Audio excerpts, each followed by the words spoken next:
Hello everyone.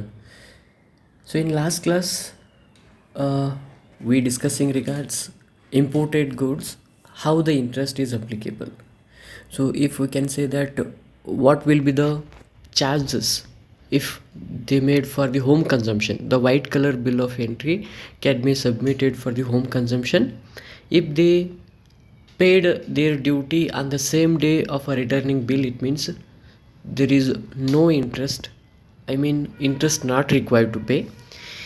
If they people didn't pay duty on the same day ಅಂತಂದ್ರೆ they need to pay interest as per under section 47 subsection 2. Same applicable for the yellow color bill ಯಾವುದಕ್ಕೆ ನಾವು pay ಮಾಡ್ತೀವಿ ಅಂತಂದರೆ submit ಮಾಡ್ತೀವಿ ಅಂತಂದರೆ for warehousing. So if the green color bill of entry submitted within 90 days from the date of warehousing ಅಂತಂದ್ರೆ they need to within 90 days, if it is yes, interest not required to pay. Within 90 days they didn't submit their green color bill for the warehousing ಅಂತಂದ್ರೆ they required to pay the interest under section 47 subsection 2, that is 15%. So we solved one problem also on that. So today we will see one more problem on the how much interest they need to pay and how much the custom duty payable by the person. So let us go with a particular example. An exporter imported goods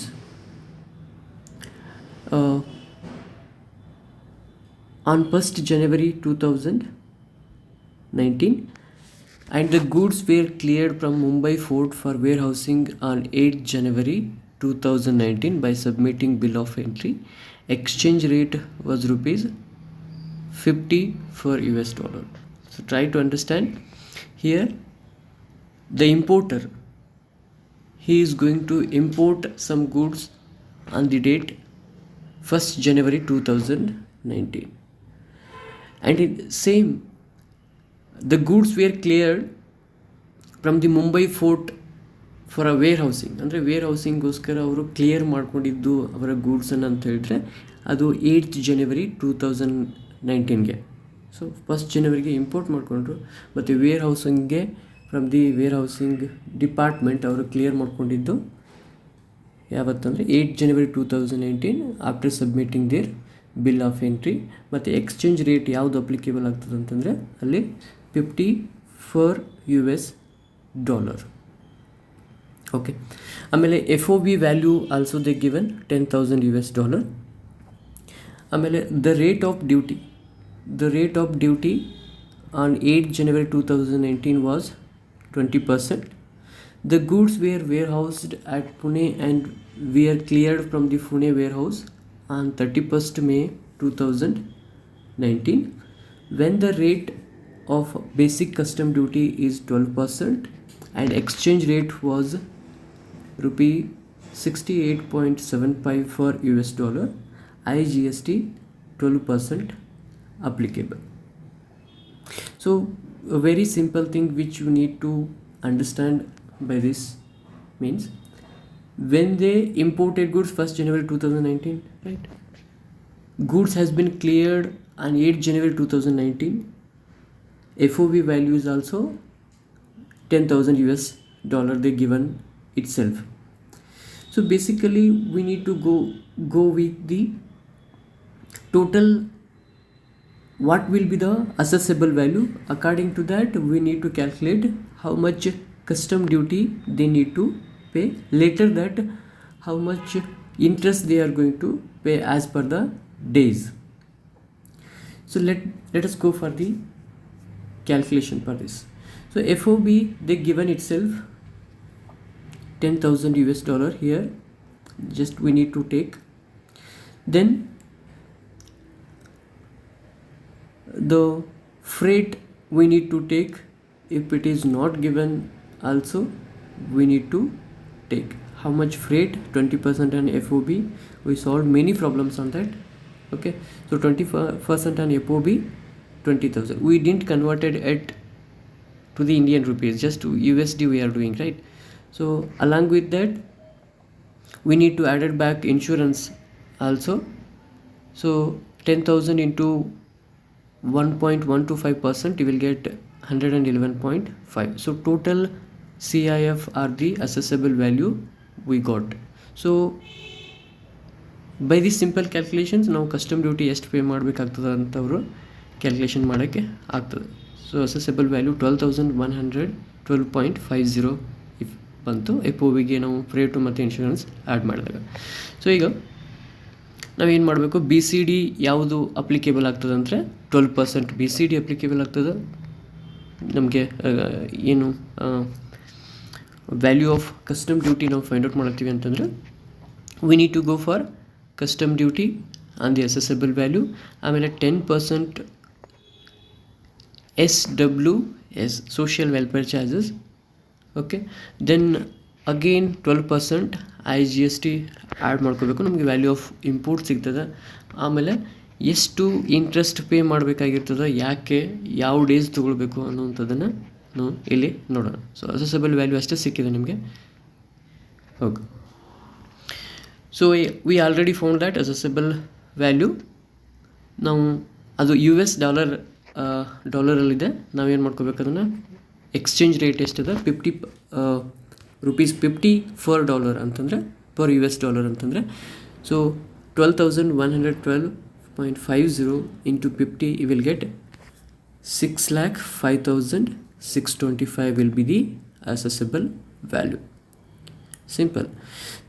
Then you need to add it back 12% basic custom duty. So 12% basic custom duty ಅಂತಂದರೆ ಹಾಗೆ ನಾವು assessable value ಮೇಲೆ ತೊಗೊಳ್ತೀವಿ. ಎಷ್ಟು, 6,05,625 multiplied by 12%, you will get 72,675. ಆಮೇಲೆ surcharge ಕೂಡ ನಾವು ಯಾವುದು ಬಿ ಸಿ ಡಿ ಎಷ್ಟು ಬಂದಿರ್ತದಲ್ಲ ಅಷ್ಟರ ಮೇಲೆ ಸರ್ಚಾರ್ಜ್ ತೊಗೊಳ್ತೀವಿ. That will become 7,268.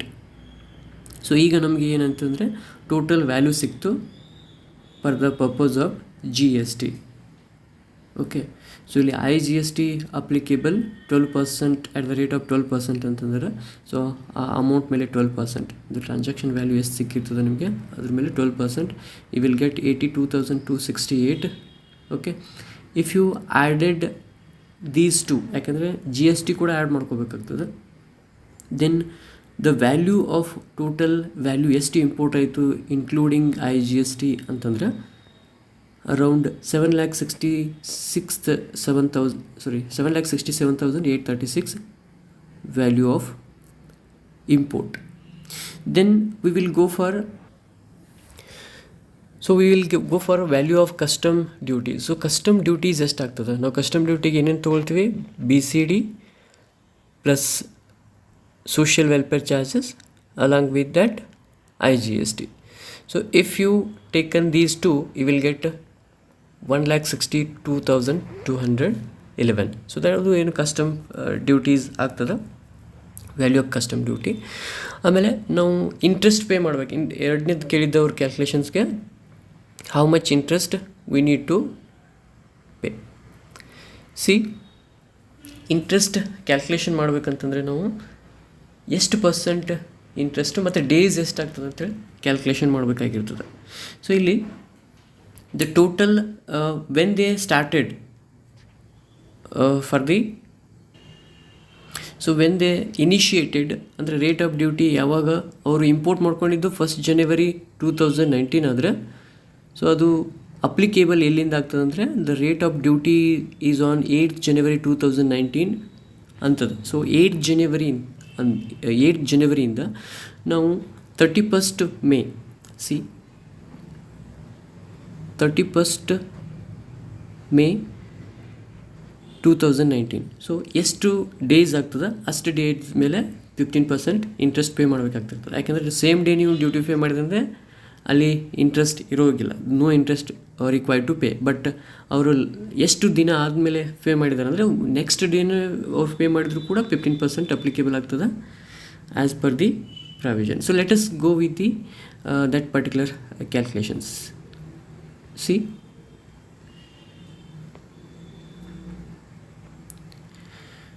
here we need to consider interest. They given that 3,600. how 3,600 ನಾವು ಇಲ್ಲಿ ನೋಡೋಣ. ಸೊ ಇಲ್ಲಿ ನೋಟ್ ಮಾಡ್ಕೊಳ್ರಿ, 8 ಜನವರಿ 2019 ಅಂತಂದರೆ ಜನವರಿದು 8 ಡೇಸ್ ಬಿಡಬೇಕಾಗ್ತದೆ. ಸೊ 8 ಡೇಸ್ ಬಿಟ್ಟರೆ 23 ಡೇಸ್ ಫಾರ್ ಜನವರಿ. ಆ್ಯಂಡ್ ಫೆಬ್ಬಲ್ಲಿ ನಾವು ಆಬ್ವಿಯಸ್ಲಿ 29 ಡೇಸನ್ನು ಕ್ಯಾಲ್ಕುಲೇಷನ್ ಮಾಡ್ತೀವಿ. ಯಾಕಂದರೆ ಒಂದು ಮಂತ್ 28 ಬರ್ತದೆ, ಒಂದೊಂದು ಮಂತ್ 29 ಬರ್ತದೆ. ಮ್ಯಾಕ್ಸಿಮಮ್ ಅಮೌಂಟ್ ತೊಗೊಂಡು ನಾವು ಕ್ಯಾಲ್ಕುಲೇಷನ್ ಮಾಡ್ಕೊಳ್ತಿರ್ತೀವಿ. ಸೊ ಆಮೇಲೆ March 31 as you know that. ಆಮೇಲೆ ಏಪ್ರಿಲಲ್ಲಿ 30 ಡೇಸು. ಆಮೇಲೆ ಮೇ ಕಂಪ್ಲೀಟ್ 31. ಸಿ 8 ಜನವರಿಯಲ್ಲಿ 23 days, in Feb 29 days, March 31, April 30 days, ಆಮೇಲೆ ಮೇಲಿ 31 ಡೇಸ್. ಟೋಟಲ್ ಡೇಸ್ ಎಷ್ಟು ಅಂತಂದರೆ 144. So total days are here 144. ಇಲ್ಲಿ 90 ಡೇಸ್ ಅಂತಂದರೆ they have submitted within 90 days. So 90 days has been deducted from 144 days. Total 144 ಡೇಸಲ್ಲಿ ನಾವು 90 days ಅಂದರೆ ಡಿಡಕ್ಟ್ ಮಾಡಿಕೊಂಡ್ರೆ ರಿಮೈನಿಂಗ್ 54 ಡೇಸ್ ಉಳಿತದೆ. ಆ 54 ಡೇಸಲ್ಲಿ ನಾವು ಇಂಟ್ರೆಸ್ಟ್ ಕ್ಯಾಲ್ಕುಲೇಷನ್ ಮಾಡಬೇಕಾಗ್ತದೆ. So value of custom duty we already know that 1,62,211. ಅದ್ರ ಮೇಲೆ 15% ಎಷ್ಟು ದಿನ ಅಪ್ಲಿಕೇಬಲ್ ಆಗ್ತದೆ ಅಂದರೆ 54 ಡೇಸ್. ಸೊ ಇಲ್ಲಿ 90 ಡೇಸ್ ಯಾಕೆ ಡಿಡಕ್ಟ್ ಮಾಡ್ಕೊಂಡಿದ್ದೀವಿ ಅಂತಂದರೆ that is the concession which is given for the submission of a green color bill for the purpose of warehousing. So 90 days we need to deduct from this. So you can able to see the charts which I have seen in last slide for the color of bill of entry for the home consumption, for the yellow color of bill of entry for the warehousing. Here for warehousing purposes we need to deduct 90 days from the total days. Then export procedure, how the import procedure we have seen, like export procedure. Firstly they can go for valuation and classification of the goods, and secondly they can go for invoice. They can go for ಅಂದರೆ ನಾವು export ಮಾಡ್ತಾ ಇದ್ದೀವಿ ಅಂತಂದರೆ ನಮಗೆ ಒಂದು permission ಬೇಕಾಗಿರ್ತದೆ custom ಆಫೀಸರ್ಗೆ. So before going to that we need to go for export invoice, packing list, shipping bill, guarantee receipts and statutory declaration form that is required. Nextly self removal or physical removal after sealing up goods, that is ಅಂದರೆ the sealing of goods we need to make it for the goods.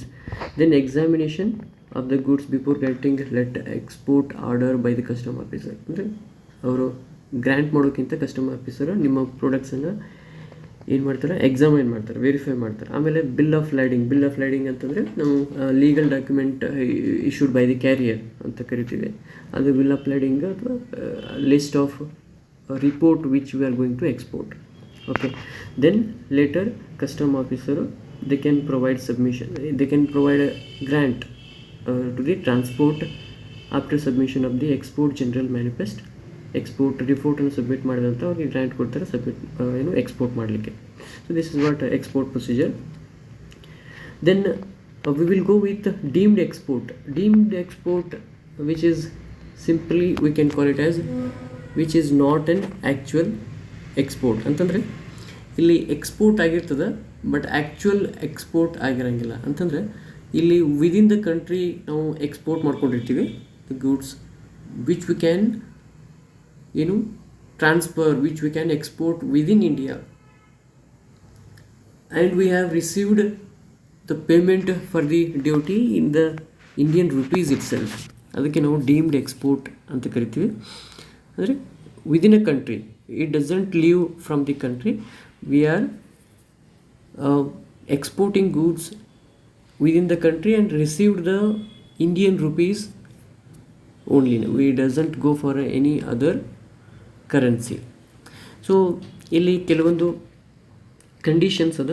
As per foreign trade policy following few transactions can be consider as the deemed export ಅಂತಂದರೆ ನಾವು within a ಕಂಟ್ರಿಯಲ್ಲಿ ನಾವು ಅಂದರೆ country ಬಿಟ್ಟು export ಮಾಡ್ತಿರಂಗಿಲ್ಲ, transfer ಮಾಡ್ತಿರಂಗಿಲ್ಲ, conveyance ಮಾಡ್ತಿರಂಗಿಲ್ಲ, within ಇಂಡಿಯಾದಲ್ಲಿ ಮಾಡ್ತಿರ್ತೀವಿ. ಅಂದರೆ ಯಾವ್ಯಾವುದಕ್ಕೆ concession ಅದ deemed export ಅಂತಂದರೆ ನಾವು EOUಗೆ ಅಂದರೆ ನಾವು ಸೇಲ್ ಆಫ್ ಗೂಡ್ಸ್ ಏನಾದರೂ EOU ಅಲ್ಲಿ ಸಿಚುವೇಟ್ ಆಗಿದ್ದರೆ ಅಥವಾ STPಯಲ್ಲಿ ಆಗಿದ್ರೆ ಅಥವಾ ಟಿ ಪಿ ಅಲ್ಲಿ ಏನಾದರೂ ಸೇಲ್ ಆಫ್ ಗುಡ್ಸ್ ನಾವು ಸಿಚುವೇಟ್ ಆಗಿದ್ರೆ ಅಂಥವ್ರಿಗೆ ಅಂಥ ಸಿಚುವೇಶನ್ಸ್ಗೆ ಅಂಥ ಸರ್ಕಮ್ಸ್ಟೆನ್ಸಸ್ಗೆ ಡೀಮ್ಡ್ ಎಕ್ಸ್ಪೋರ್ಟ್ ಅಪ್ಲಿಕೇಬಲ್ ಆಗ್ತದೆ.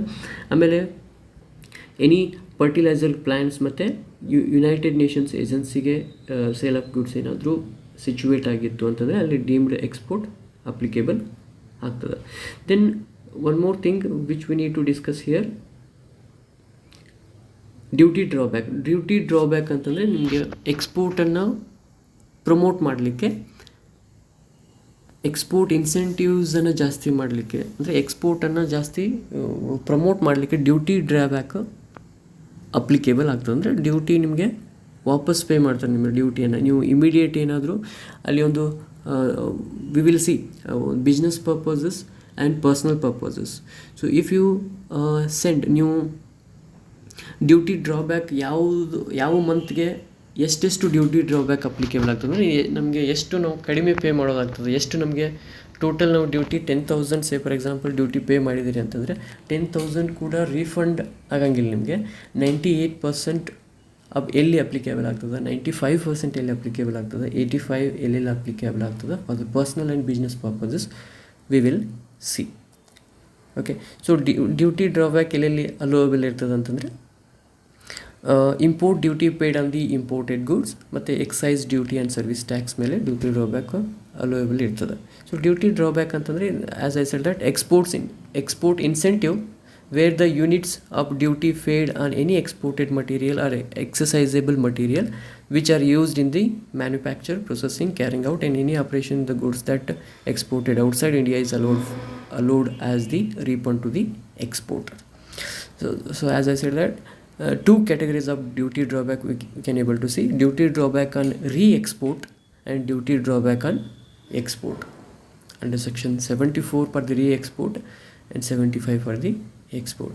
So let us see in detail chart regards duty drawback. So by looking into the picture flow chart we can able to see what the rate of DDB is applicable for the business purpose and personal purpose. See, basically after use what the duty is applicable, and without use what amount of duty is applicable. So firstly we can go for after use ಅಂತಂದರೆ ನೀವು ಗೂಡ್ಸನ್ನು import ಮಾಡ್ಕೊಂಡಿದ್ದೀರಿ, you are imported after use ಅಂತಂದರೆ after use ನಂತರ ನೀವು ಮತ್ತೆ ಕಳಿಸ್ತಾ ಇದ್ರಿ ಡ್ಯೂಟಿ ರೀಫಂಡ್ ಮಾಡ್ಕೊಳ್ಳಿಕ್ಕೆ, ಕ್ಲೇಮ್ ಮಾಡಲಿಕ್ಕೆ, ನಾವು ಡ್ಯೂಟಿ ಡ್ರಾಬ್ಯಾಕ್ ಮಾಡ್ಕೊಳ್ಳಿಕ್ಕೆ ಅಂತಂದರೆ C export less than or equal to 18 months from the date of payment of duty. So duty drawback less than 18 months after use ಅಂತಂದರೆ ಎಷ್ಟೆಷ್ಟು ಅಪ್ಲಿಕೇಬಲ್ ಆಗ್ತದೆ ನೋಡೋಣ. ಸೊ ಲೆಸ್ ದೆನ್ 3 ಮಂತ್ ಇತ್ತಂದರೆ ನೀವು ಎಕ್ಸ್ಪೋರ್ಟ್ ಆಫ್ಟರ್ ಯೂಸ್ ಮಾಡಿ 3 month less ದೆನ್ಗೆ ನೀವು ಮತ್ತೆ claim ಮಾಡ್ತಾಯಿದ್ರಿ DDB ಅಂತಂದರೆ 95% ಅಪ್ಲಿಕೇಬಲ್ ಆಗ್ತದೆ. more than 3 months, less than 6 months, less than or equal to 6 months ಅಂದರೆ 85%. same like 6 months to 9 months 75%, 9 months to 12 months 70%, 12 months to 15 months 65%, more than 15 months less than or equal to 18 months 60%. ಆಮೇಲೆ 18 ಮಂತ್ಸ್ಗಿಂತ ಜಾಸ್ತಿ ಇತ್ತು ಅಂತಂದರೆ duty drawback ಆಗಂಗಿಲ್ಲ. So without use ನೀವು immediately ಏನು ಮಾಡ್ತೀರಿ ಅಂತಂದರೆ ಎಕ್ಸ್ಪೋರ್ಟ್ ಮಾಡ್ತೀರಿ less than R equal to 2 years from the date of payment of duty ಅಂತಂದರೆ 2 ವರ್ಷಕ್ಕಿಂತ ಕಡಿಮೆ ನೀವು ಯೂಸ್ ಮಾಡಿಲ್ಲ without use for the business purpose ಅಂದರೆ 98% ಡ್ಯೂಟಿ ಡ್ರಾಬ್ಯಾಕ್ ಅಪ್ಲಿಕೇಬಲ್ ಆಗ್ತದೆ. ಆಮೇಲೆ ಪರ್ಸ್ನಲ್ ಯೂಸಲ್ಲಿ after use and without use immediately ನೀವು ಎಕ್ಸ್ಪೋರ್ಟ್ ಮಾಡಿದ್ರೆ 98% ಡ್ಯೂಟಿ ಡ್ರಾಬ್ಯಾಕ್ ಸಿಗ್ತದೆ. ಆಮೇಲೆ ಆಫ್ಟರ್ ಯೂಸ್ ಇಲ್ಲಿ ಕ್ವಾರ್ಟರ್ ವೈಸ್ ಕೊಟ್ಟಾರೆ, year 1 and year 2. So first quarter 96, secondly 92, 88 and 84 for the fourth quarter, and year 2 ಅಲ್ಲಿ 81, 78, 75, 72 ಅಂದರೆ ಡ್ಯೂಟಿ ಡ್ರಾಬ್ಯಾಕ್ ಕಡಿಮೆ ಆಗ್ತಾ ಹೋಗ್ತದೆ. ಎಷ್ಟು ಇಮಿಡಿಯೇಟ್ ನೀವು ಎಕ್ಸ್ಪೋರ್ಟ್ ಮಾಡ್ತಿರಲ್ಲ ಅಷ್ಟಿಗೆ ಕಡಿಮೆ ಡ್ಯೂಟಿ ಅಷ್ಟು ಜಾಸ್ತಿ ನಿಮಗೆ ಡ್ಯೂಟಿ ಡ್ರಾಬ್ಯಾಕ್ ಸಿಗ್ತದೆ ಅಂತೇಳಿ. there is a small calculation. Calculate the amount of duty drawback allowable under Section 74 of the Customs Act 1962 in the following cases. There are 3 cases here. Just we need to go with as per the flow chart. So Appu imported a motor car for his personal use and paid rupees 5 lakh as import duty. Appu ಅನ್ನೋರು motor ಕಾರನ್ನು personal ಯೂಸ್ಗೆ ಏನು import ಮಾಡ್ಕೊಂಡಾರೆ. ಎಷ್ಟು duty pay ಮಾಡ್ಯಾರ ಅಂತಂದರೆ 5 lakh ಅದ as import duty. Okay, so ಅಂತಂದರೆ the car is re-exported after 6 months and 20 days. ಇಲ್ಲಿ personal ಯೂಸ್ಗೆ ಅವರು ಇಂಪೋರ್ಟ್ ಮಾಡ್ಕೊಂಡಾರೆ, ಕರೆಕ್ಟ್. ಸೊ ಎಷ್ಟು ಡ್ಯೂಟಿ ಡ್ರಾಬ್ಯಾಕ್ ಅಂದರೆ the car is re-exported after 6 months and 20 days. Okay, so here ಎಷ್ಟು personal use 6 months and 20 days. So let us see with the chart. See, we can go for personal use only. Personal use ಕೊಟ್ಟರೆ personal ಯೂಸಲ್ಲೇ ನೋಡ್ಕೋಬೇಕು. So use ಮಾಡ್ಯಾರವರು. So use ಮಾಡಿದ್ದಾರೆ ಅಂತಂದರೆ ಎಷ್ಟು 6 months ಅಂದರೆ ಇಲ್ಲಿ 4 quarters ಅಂದರೆ quarter is nothing but 3 months, right. So first ಕ್ವಾರ್ಟರಲ್ಲಿ 96, ಸೆಕೆಂಡ್ ಕ್ವಾರ್ಟರ್ ಅಂದರೆ 6 months. 6 monthಗಿಂತ ಜಾಸ್ತಿ ಅದ. 6 months 20 days ಅಂತೇಳಿ ಕೊಟ್ರೆ ಅಂತಂದರೆ ಇದು ಅಪ್ಲಿಕೇಬಲ್ ಆಗಂಗಿಲ್ಲ. ಆಮೇಲೆ ಥರ್ಡ್ ಒನ್ ಇಲ್ಲಿ ಅದ ನೋಡಿರಿ, 88% ಅವ್ರಿಗೆ ಡ್ಯೂಟಿ ಡ್ರಾಬ್ಯಾಕ್ ಅಪ್ಲಿಕೇಬಲ್ ಆಗ್ತದೆ ಅಂತಂದರೆ 5 lakhದು 88% ಎಷ್ಟಾಗ್ತದಲ್ಲ ಅಷ್ಟು ಡ್ಯೂಟಿ ಡ್ರಾಬ್ಯಾಕು ಅಪ್ಲಿಕೇಬಲ್ ಆಗ್ತದೆ ಅಂತೇಳಿ. ಆಮೇಲೆ Nisha imported wearing apparels and paid rupees 50,000 as import duty as she did not like apparels and these are re-exported after 20 days. So ಇಲ್ಲಿ ಸೊ ನಿಶಾ ಅವರು ವೇರಿಂಗ್ ಅಪಿಯರೆನ್ಸ್ ಅಂದರೆ it's nothing but clothing. ಎಷ್ಟು 50,000 ಇನ್ನು import ಮಾಡ್ಕೊಂಡ್ರೆ ಮತ್ತು 15,000 ಇಂಪೋರ್ಟ್ ಡ್ಯೂಟಿ ಪೇ ಮಾಡ್ಯಾರ. ಎಷ್ಟು ಅವ್ರಿಗೆ ಲೈಕ್ ಆಗಿಲ್ಲ that wearing appearance. Then these are re-exported after 20 days. So ಇಲ್ಲಿ ಏನಾಗ್ತದೆ ಅಂತಂದರೆ ಯೂಸ್ ಮಾಡ್ಯಾರವರು, ಆಮೇಲೆ they are re-exported after 20 days ಅಂತಂದರೆ ನಾವು ಇಲ್ಲಿ ಅಜ್ಯೂಮ್ ಮಾಡ್ಕೋಬೇಕು ಅವ್ರಿಗೆ duty drawback is not applicable. Because use ಮಾಡದೇ ಇದ್ದರೆ that the duty drawback is applicable. But if it is not they are used then they are went for re-export. It means re-export ಮಾಡೋದಿರಬಾರ್ದು duty drawback. ಅಂದರೆ ಅವರೇ import ಮಾಡ್ಕೊಂಡಿರಬೇಕು. ರಿಮೈನಿಂಗನ್ನು ನಾವು ಮತ್ತೆ re-export ಮಾಡಬೇಕಾಗಿರ್ತದೆ immediately. If it is not ಅಂತಂದರೆ duty drawback is not applicable. And third one is Super Tech Limited imported 10 computer systems paying a custom duty of rupees 50 lakh due to some technical problems. The computer system were returned to the foreign suppliers after 2 months without using at all. So ಇಲ್ಲಿ ನಾವು business purpose ನೋಡಬೇಕಾಗ್ತದೆ. Business ಪರ್ಪಸಲ್ಲಿ ಏನಂತಂದರೆ 50 super Tech limited ಅನ್ನೋರು 10 computer ಸಿಸ್ಟಮನ್ನು import ಮಾಡ್ಕೊಂಡಾರೆ. ಎಷ್ಟಿಗೆ? 50 lakhಗೆ. ಆಮೇಲೆ some technical error ಇರೋದ್ರಿಂದ ಅದನ್ನು ನಾವು reexport ಮಾಡ್ತಾಯಿದ್ದೀವಿ without using them at all. ಅಂದರೆ ಎಷ್ಟು ಅಪ್ಲಿಕೇಬಲ್ ಆಗ್ತದೆ ಬಿಸ್ನೆಸ್ ಪರ್ಪಸ್ಗೆ ವಿದೌಟ್ ಯೂಸ್ ಅಂತಂದರೆ less than R equal to 2 years from the date of payment of duty ಅಂತಂದರೆ ಇವರಿಗೆ 98% ಆಫ್ ಡ್ಯೂಟಿ ಡ್ರಾಬ್ಯಾಕ್ ಅಪ್ಲಿಕೇಬಲ್ ಆಗ್ತದೆ. ಸೊ ನಮ್ಮ ಎಷ್ಟು 50 lakh ಮೇಲೆ 98% ಎಷ್ಟಾಗ್ತದೆ ನೋಡಿ ಅಷ್ಟು ಡ್ಯೂಟಿ ಡ್ರಾಬ್ಯಾಕು ಅವ್ರಿಗೆ ಅಪ್ಲಿಕೇಬಲ್ ಆಗ್ತದೆ ಅಂತೇಳಿ. Yes, so firstly what we have seen 5 lakhಗೆ ಅಫು imported a motor car for personal use ಅಂತಂದರೆ 6 months 20 days 88% duty drawback applicable ಆಗ್ತದೆ as I discussed already. So it will around 4,40,000. ಆಮೇಲೆ for a Nisha she imported wearing appearance and paid 50,000 after used ಅಂತಂದರೆ ಅಲ್ಲಿ applicable ಆಗಂಗಿಲ್ಲ duty drawback. And third one, Super Tech Limited ಎಷ್ಟು import ಮಾಡ್ಕೊಂಡದ ಅಂತಂದರೆ 10 computers import ಮಾಡ್ಕೊಂಡದ, 50 lakh pay ಮಾಡ್ಯಾರವರು. ಅಂದರೆ they need to pay for it 50 lakhs. Technical ಇರೋದ್ರಿಂದ ಅವನ್ನ 2 month ಒಳಗಡೆ, after 2 month without using them at all ಅಂತಂದರೆ 2 years ಕನ್ಸೆಷನ್ ಇರೋದು, ಲೆಸ್ ದೆನ್ 2 years. ಸೊ 98% ಅವ್ರಿಗೆ ಡ್ಯೂಟಿ ಡ್ರಾಬ್ಯಾಕ್ ಸಿಗ್ತದೆ. ಅಂದರೆ 49 lakh, 50 lakh into 98%, 49 lakh duty drawback applicable ಆಗ್ತದೆ. So ಇನ್ನೊಂದು ಪ್ರಾಬ್ಲಮ್ ಏನು ಅಂತಂದರೆ, an exporter exported 2000 pair of leather shoes at rupees 750 per pair. All industry rate of drawback is fixed on average basis, that is at 11% of the FOB, subject to maximum of rupees 80 per pair. The exporter found that the actual duty paid on the import was 1,95,000.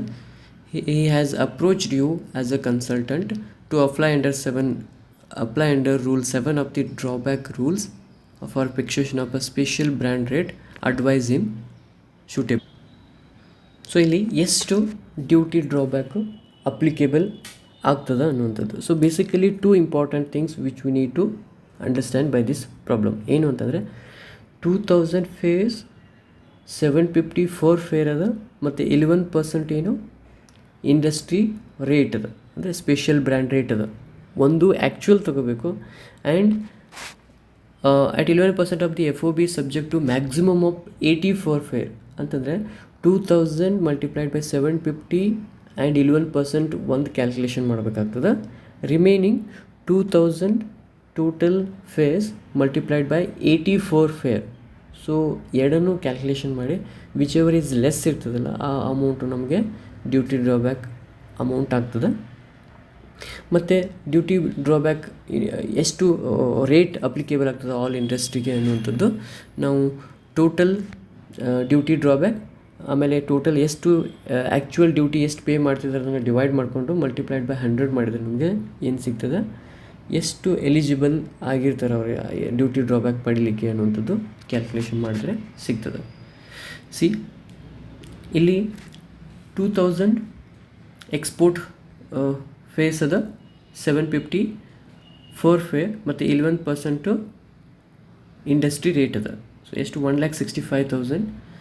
ಮತ್ತೊಂದು 80 as the maximum of rupees 84 ಅಂದರೆ FOB purpose ಸಬ್ಜೆಕ್ಟ್ಗೆ maximum 84 ಫೇರ್ಗೆ ಅವರು export ಮಾಡ್ಕೊಂಡಿದ್ದಾರೆ ಅಂತಂದರೆ ಎಷ್ಟು ಆಗ್ತದೆ ಅಂತಂದರೆ 80 into 2000 you will get 1,60,000. So 1,65,000 and 1,60,000 whichever is less here, obviously 1,60,000 applicable for the duty drawback. So ಇಲ್ಲಿ duty drawback ಎಷ್ಟು ರೇಟ್ ಅಪ್ಲಿಕೇಬಲ್ ಆಗ್ತದೆ ಅಂತಂದರೆ ನಾವು ಎಷ್ಟು ಆ್ಯಕ್ಚುಯಲ್ ಪೇ ಮಾಡಿರ್ತಾರೆ ಅದನ್ನು ಡಿವೈಡ್ ಮಾಡ್ಕೋಬೇಕಾಗ್ತದೆ. So 1,60,000 divided by actual duty paid 1,95,000 multiply 100 you will get 82.05 will be the industry duty drawback rate ಆಗ್ತದೆ. So next thing is there are certain negative list of duty drawback ಅಂತಂದರೆ duty drawback ಎಲ್ಲೆಲ್ಲಿ applicable ಆಗಂಗಿಲ್ಲ ಅನ್ನುವಂಥದ್ದು. Okay, so first one, duty drawback amount is less than ₹50 ಅಂದರೆ duty drawback 50 ರೂಪಾಯಿಗಿಂತ ಕಡಿಮೆ ಇದೆ ಅಂತಂದರೆ ಡ್ಯೂಟಿ ಡ್ರಾಬ್ಯಾಕ್ ಆಗಂಗಿಲ್ಲ. Secondly, if the CENVAT credit is availed, CENVAT credit ಅಂದರೆ ಕ್ರೆಡಿಟ್ ಫೆಸಿಲಿಟಿ ಅಥವಾ set off available for the manufacture ಅಂತಿತ್ತಂದರೆ duty drawback allowable ಆಗಂಗಿಲ್ಲ, ಅಂದರೆ ಅಪ್ಲಿಕೇಬಲ್ ಆಗಂಗಿಲ್ಲ ಅಂತೇಳಿ. ಆಮೇಲೆ negative sales, where there is a negative sales it means export value ಏನಿರ್ತದೆ ಅದು ಇಂಪೋರ್ಟ್ ವ್ಯಾಲ್ಯೂಗಿಂತ ಕಡಿಮೆ ಇತ್ತು ಅಂತಂದರೆ ನೆಗೆಟಿವ್ ಸೇಲ್ಸ್ ಅಂತ ಇರ್ತದೆ, ಅಲ್ಲೂ ಕೂಡ ಡ್ಯೂಟಿ ಡ್ರಾಬ್ಯಾಕ್ ಅಪ್ಲಿಕೇಬಲ್ ಆಗಂಗಿಲ್ಲ. ಆಮೇಲೆ ನೇಪಾಳ ಆ್ಯಂಡ್ ಭೂತಾನ್ಗೆ ಎಕ್ಸ್ಪೋರ್ಟ್ ಮಾಡೋದಿತ್ತು, export proceeds are not received in hard currency. ನಾವು ಹಾರ್ಡ್ ಕರೆನ್ಸಿ ರಿಸೀವ್ ಆಗಿಲ್ಲ ನೇಪಾಳ ಆ್ಯಂಡ್ ಭೂತಾನ್ಗೆ ಎಕ್ಸ್ಪೋರ್ಟ್ ಮಾಡಿರುವಂಥದ್ದು ಅಂತಂದರೆ like USD and GBP and our funds, it is called it as the negative list of duty drawback. ಆಮೇಲೆ duty drawback is not allowed for the if the exporter has already avail the duty and entitlement passbook, ಅಂದರೆ ಈಗ already ಅವರು avail ಇದ್ರು ಅಂದರೆ ಅವ್ರಿಗೆ applicable ಆಗ್ತಿತ್ತು ಯಾವುದು duty entitlement passbook and other export incentives ಅವ್ರಿಗೆ ಸಿಗ್ತಿದೆ ಅಂತಂದರೆ ಡ್ಯೂಟಿ ಡ್ರಾಬ್ಯಾಕ್ ಅವ್ರಿಗೆ ಸಿಗೋಂಗಿಲ್ಲ. If the sale proceed not received within the time period allowed for the Reserve Bank of India, ಅಂದರೆ ಡ್ಯೂಟಿ ಡ್ರಾಬ್ಯಾಕ್ ನಾವು ಮಾಡ್ತಾ ಇದ್ದೀವಿ ಅಂತಂದರೆ ಅದು ಲಿಮಿಟೆಡ್ ಟೈಮ್ ಪೀರಿಯಡ್ ಇರ್ತದೆ. ಸೊ ಆ ಪೀರಿಯಡಲ್ಲಿ ನಾವು ಸೇಲ್ಸ್ ಪ್ರೊಸೀಡ್ ಆಗಲಿಲ್ಲ ಅಂದರೆ not received at the time which is prescribed by the RBI ಅಂತಂದರೆ ಅದು ಕೂಡ ಡ್ಯೂಟಿ ಡ್ರಾಬ್ಯಾಕ್ ಅಪ್ಲಿಕೇಬಲ್ ಆಗಂಗಿಲ್ಲ. So duty drawback amount exceeds the market value of exported goods. Duty drawback amount market ವ್ಯಾಲ್ಯೂಗಿಂತ ಕಡಿಮೆ ಇರಬೇಕು, ಜಾಸ್ತಿ ಆಯಿತು ಅಂದರೆ ಡ್ಯೂಟಿ ಡ್ರಾಬ್ಯಾಕ್ ಅಪ್ಲಿಕೇಬಲ್ ಆಗಂಗಿಲ್ಲ. So there is a small problem on duty drawback. Let us go with that. X Limited has imported following goods to USA. Discuss whether any duty drawback is admissible under section 75 of the Custom Act. ಅಂದರೆ export ಮಾಡ್ಕೊಂಡಾರೆ ಯಾರು? X ಲಿಮಿಟೆಡ್ನವರು. ಅಂದರೆ export following goods to USA. X limited ಯಾರಿಗೆ export ಮಾಡ್ತಾಯಿದ್ದಾರೆ? USAಗೆ export ಮಾಡ್ತಿದ್ದಾರೆ. ಆಮೇಲೆ ಅವ್ರಿಗೇನಾದರೂ ಡ್ಯೂಟಿ ಡ್ರಾಬ್ಯಾಕ್ ಅಪ್ಲಿಕೇಬಲ್ ಆಗ್ತದನೋ by the following consideration. There are 4 products they given, ಆಮೇಲೆ FOB value also given, market price ಕೊಟ್ಟಾರ, ಮತ್ತು ಎಷ್ಟು ಡ್ಯೂಟಿ ಡ್ರಾಬ್ಯಾಕ್ ರೇಟ್ ಅಪ್ಲಿಕೇಬಲ್ ಆಗ್ತದೆ ಪರ್ ಈಚ್ ಪ್ರಾಡಕ್ಟ್ಗೆ ಕೊಟ್ಟಾರ, ಮತ್ತು imported value of product. Imported value ಎಷ್ಟು ಅಂತಂದರೆ 9,50,000 ಇದೆ. ಈಗ ನಾವು ಏನು ಕ್ಯಾಲ್ಕುಲೇಷನ್ ಮಾಡಬೇಕು ಅಂತಂದರೆ ಎಷ್ಟು we have already seen the criteria, right? ಇಲ್ಲಿ ಎಷ್ಟೆಷ್ಟು ಡ್ಯೂಟಿ ಡ್ರಾಬ್ಯಾಕ್ ಅಪ್ಲಿಕೇಬಲ್ ಆಗ್ತದೆ ಅನ್ನುವಂಥದ್ದನ್ನು ಈಚ್ ಪ್ರಾಡಕ್ಟ್ಗೆ ನಾವು ಕ್ಯಾಲ್ಕುಲೇಷನ್ ಮಾಡಬೇಕು as per the information. So product A ಎಷ್ಟು ಅಂತಂದರೆ FOB value is 2,50,000 and market price is 1,80,000. So ನಮಗೆ FOB ವ್ಯಾಲ್ಯೂ ಏನದಲ್ಲ which should not market value which should not exceed the 1/3 of the market value or the export. See here FOB value is 2,50,000, amele duty drawback 30%, so you will get 75,000.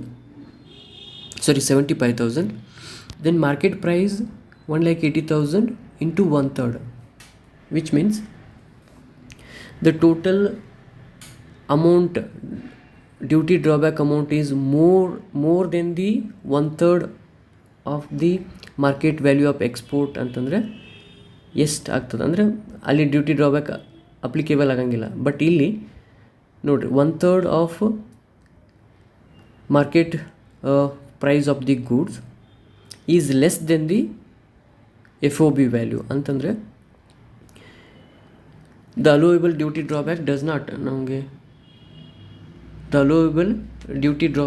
does not exceed the 1/3 value of the market price. So 1/3 market value ಎಷ್ಟಿದೆ? 60,000. ನಮಗೆ actual duty drawback 30% 2,50,000 ಅಂತ, 30% and 2,50,000 75,000 ಅದ. So ನಾವು ಎಷ್ಟು exceed ಆಗಿಲ್ಲ ಅಂತಂದರೆ ಅದು 60,000 duty drawback applicable ಆಗ್ತದೆ ಪ್ರಾಡಕ್ಟ್ ಎಗೆ. ಸೊ ಪ್ರಾಡಕ್ಟ್ ಬಿದು ಇನ್ಫಾರ್ಮೇಷನ್ ಏನದ ಅಂತಂದರೆ ಡ್ಯೂಟಿ ಡ್ರಾಬ್ಯಾಕ್ ಎಷ್ಟು ಆಗ್ತದೆ ಅನ್ನುವಂಥದ್ದು. ಇಲ್ಲಿ 1,00,000 FOB ವ್ಯಾಲ್ಯೂ ಅದ, 0.75% ಡ್ಯೂಟಿ ಡ್ರಾಬ್ಯಾಕ್ ರೇಟ್ ಅದ. ಸೊ ಇಟ್ಸ್ ಅರೌಂಡ್ 750 ಆಗ್ತದೆ. ಸೊ 750 ಅಂತಂದರೆ 50 to 150 ಒಳಗಡೆ ಇತ್ತು. 50 to rupees less than 50 duty drawback is not applicable. If it is exceed 500 or equal to 500 duty drawback applicable ಆಗ್ತದೆ ಅಂತೇಳಿ. ಸೊ ಇಲ್ಲಿ 750 ಆಗಿರೋದ್ರಿಂದ the amount is more than 500. So less than 500 duty drawback applicable ಆಗಂಗಿಲ್ಲ. ಇಲ್ಲಿ 750, it is more than 500, ಆ duty drawback 750 ಆಗ್ತದೆ. ಆಮೇಲೆ ಇವನ್ ನಾವು ಡ್ಯೂಟಿ ಡ್ರಾಬ್ಯಾಕ್ ರೇಟ್ ಕೂಡ ಲೆಸ್ ದೆನ್ 1% ಅದ. ಸೊ ಲೆಸ್ ದೆನ್ 1% ಇರಬೇಕು, ಅಮೌಂಟು 500ಕ್ಕಿಂತ ಕಡಿಮೆ ಇರಬೇಕು. ಕಡಿಮೆ ಇದ್ದರೆ ಡ್ಯೂಟಿ ಡ್ರಾಬ್ಯಾಕ್ ಅಪ್ಲಿಕೇಬಲ್ ಆಗಂಗಿಲ್ಲ, ಜಾಸ್ತಿ ಇದ್ದರೆ ಅಪ್ಲಿಕೇಬಲ್ ಆಗ್ತದೆ ಅಂತೇಳಿ 750. ಓಕೆ, ಫಾರ್ ಪ್ರಾಡಕ್ಟ್ ಸಿ ನೋಡಿರಿ, 8,000 FOB value 8 lakh FOB value ಅದ. ಸೊ 8,50,000 ಮಾರ್ಕೆಟ್ ಪ್ರೈಸ್ ಅದ. ಸೊ ಆಬ್ವಿಯಸ್ಲಿ ಇದು ನೆಗೆಟಿವ್ ಸೇಲ್ಸ್ ಆಗಿರೋದ್ರಿಂದ ಡ್ಯೂಟಿ ಡ್ರಾಬ್ಯಾಕ್ ಅಪ್ಲಿಕೇಬಲ್ ಆಗಂಗಿಲ್ಲ. ಸೊ ಪ್ರಾಡಕ್ಟ್ ಡಿ ಆಲ್ಸೋ ಇಲ್ಲಿ ಡ್ಯೂಟಿ ಡ್ರಾಬ್ಯಾಕ್ ಎಷ್ಟಾಗ್ತದೆ ಅಂತಂದರೆ 2,000 ಆ್ಯಂಡ್ 1.5 2,000 ನೋಡ್ರಿ. No duty drawback is allowed since the duty drawback amount is 30 which is less than the 50. So a rate of duty drawback is more than 1% and no duty drawback is allowed. So less than 1% ಇತ್ತಂದರೆ duty drawback allowable ಆಗ್ತದೆ.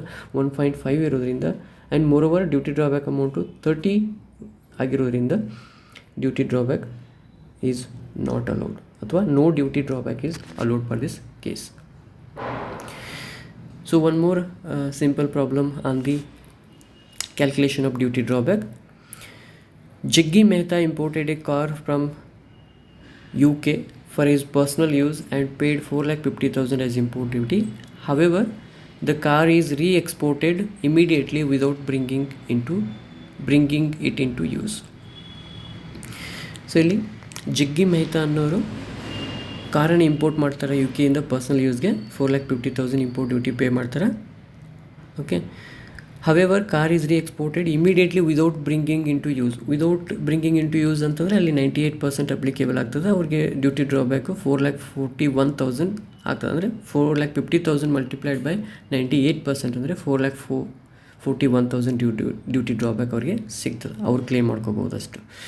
Meenakshi imported a music player from Dubai and paid 12,000 as import duty.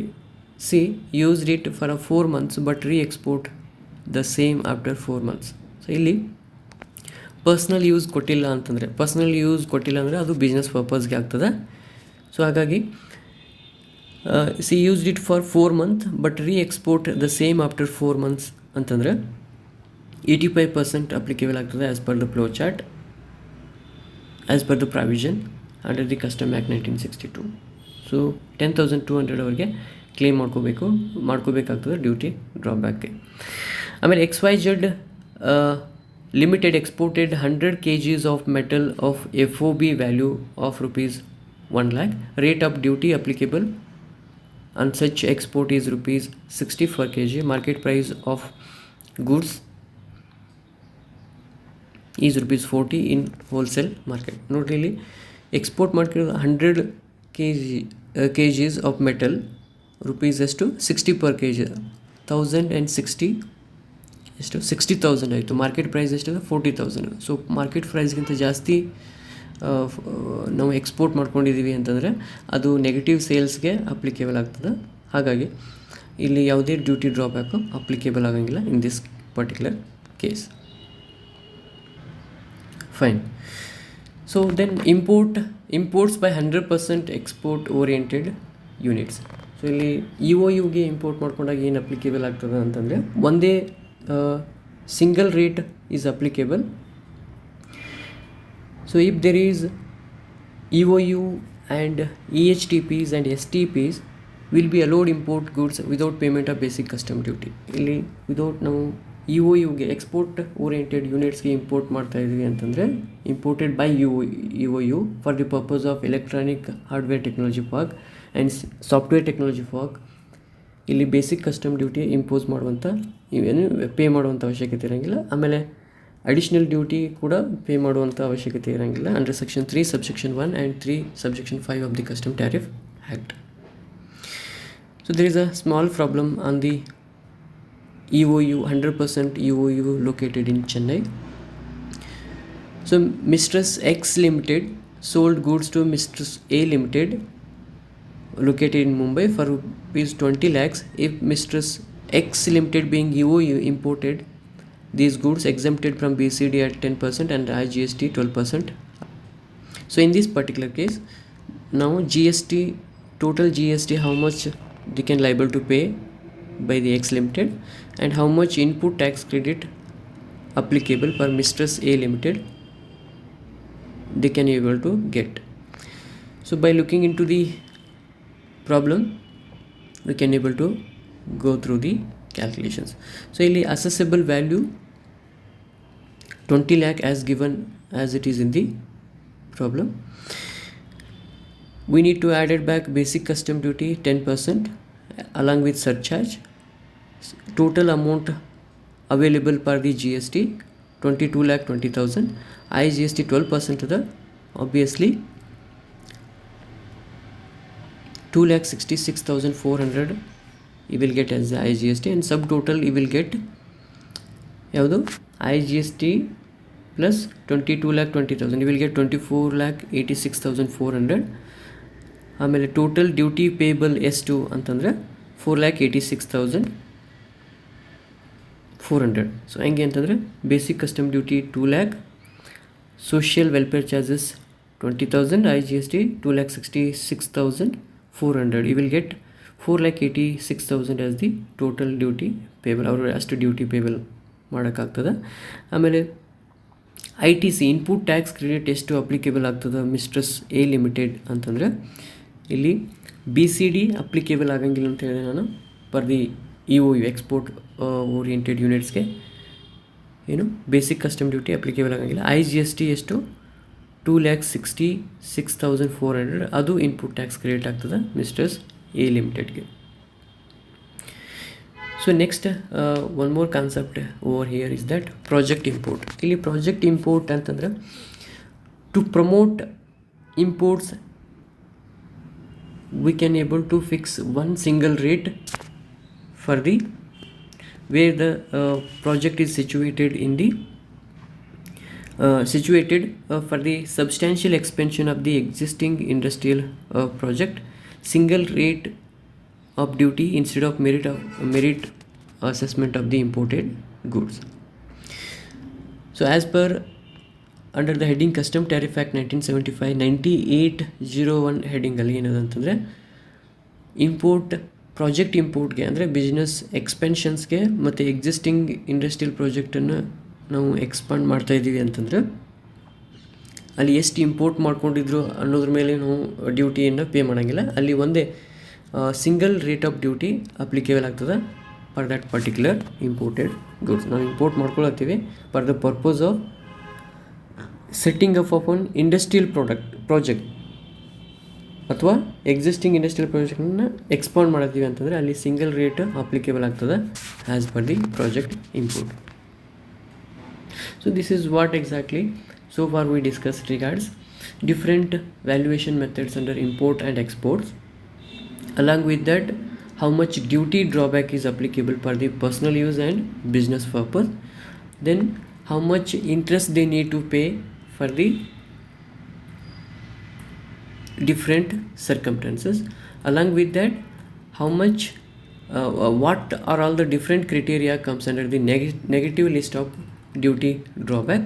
Along with that, we have discussed many problems on the deemed export. Along with that,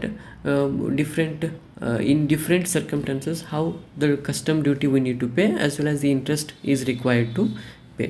So link in the description link I'll upload at the whole PPT for this particular unit, so you can get a benefit of it. Thank you.